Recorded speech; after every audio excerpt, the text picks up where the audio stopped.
Hello, my name is Sophia, and today I will be presenting my paper entitled Fascism in America, a Reassessment, which I wrote in a History of Fascism course taught by Professor Martin Rule and Dr. Sarah Bowman helped me edit. This presentation aims to argue that fascism in America during the interwar period has yet to be meaningfully assessed or researched. The primary barrier impeding the research into American interwar fascism is the fact that fascism has a definitional problem, as scholars are unable to form a consensus on precisely what it is. The existence of fascism in America has been repeatedly rejected by scholars as the studied groups fail to meet a minimal fascist benchmark presented by the researchers.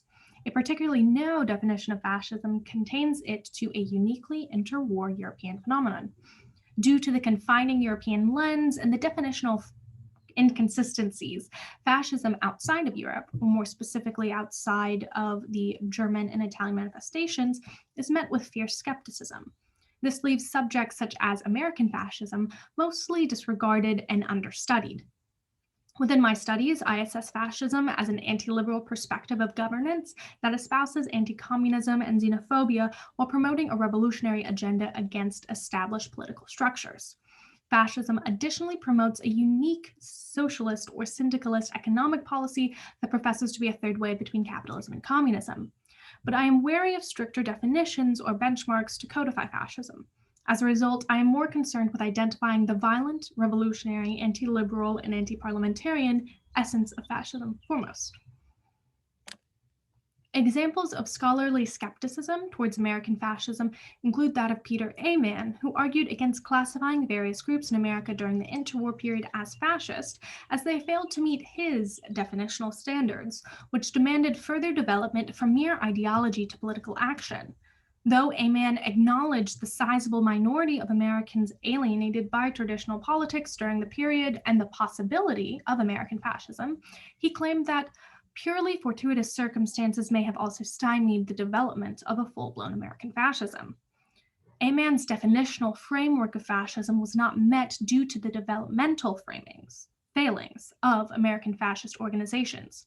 Though they espoused fascistic ideology, their failure to transform it into political action is why A. Mann withholds the designation, not because fascism was wholly absent from the states. And A. Mann's characterization of American organizations is consistent within scholarship.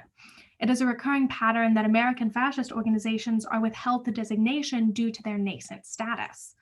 Returning to the work of A. Mann, he described a fascistic organization called the Black Legion as sharing typical fascist rancors, though it expressed them with a certain simple-mindedness. The Black Legion evinced a primitive, underdeveloped, inarticulate fascism which, in addition, was ludicrously ineffective. This conclusion is additionally seen in the work of Morris Schonbeck, who said of American fascism in the 1930s that native fascists failed to develop a consistent, intellectually respectable program.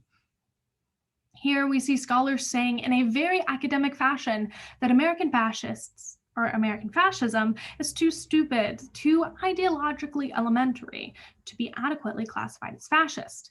However, fascism can exist without recognized power, and it can additionally exist in nascent forms.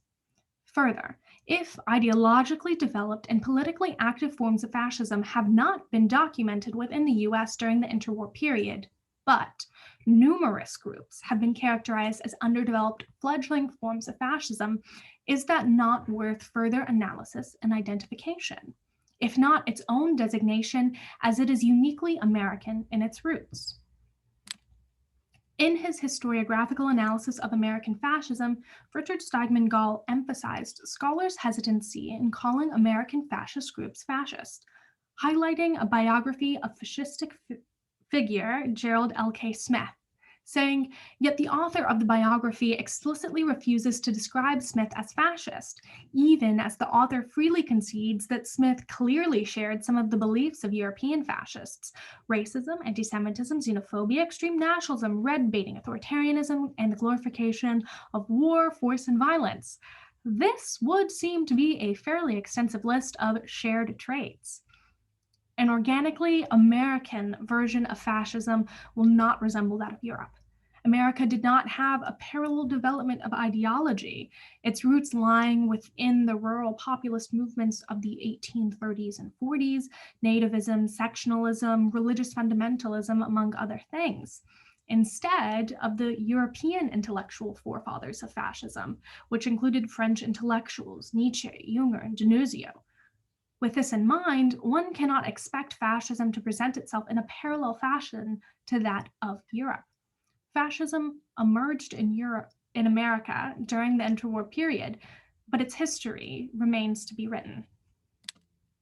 Thank you.